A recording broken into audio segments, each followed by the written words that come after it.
ရောင်းအကောင်းဆုံးတမှုကိုပြပါဆိုတော့ဓမီတမှုပါဓမီမှာသူက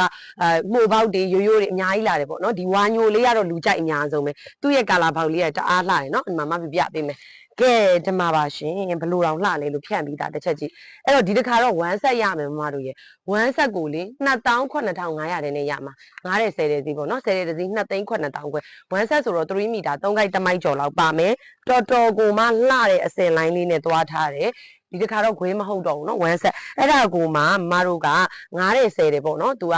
2,900အထက်20တထုတ်ယူမယ်ဆို VVIP သေးရှိတယ်ပြီးတော့3တဲ့လောက်ပဲဝယ်ခြင်းနဲ့မမတွေဆိုရင်เนาะ28,500နဲ့မဖြူကိုလုပ်ပေးလိုက်မယ်တော်တော်ကိုလှတယ်မရိုးရောင်းဆုံးတာဝက်အဲ့တော့ကာလာတော့ပေးမရွေးပါဘူးเนาะသူကကာလာရွေးလို့မရဘူးဒီတမူးတွေကြတော့လေဘာဖြစ်လို့လဲဆိုတော့သူကအထဲမှာပေါ့သူကဒဇီးလာတယ်ဆိုရင်ဒဇီးမှာကာလာက8အောင်လောက်ပဲပါတာပြီးရင်အထဲကအစင်ပေါက်လေးတွေမှုပေါက်လေးတွေကွဲသွားတာမျိုးဖြစ်တဲ့အတွက်ကာလာရွေးလို့မရဘူးပေါ့နော်မဖြူဝစ်ထားတဲ့အယောင်မျိုးလေးဆိုတာမလှဆုံးအယောင်လို့ခေါ်တယ်မလှဆုံးအောင်တော်တော်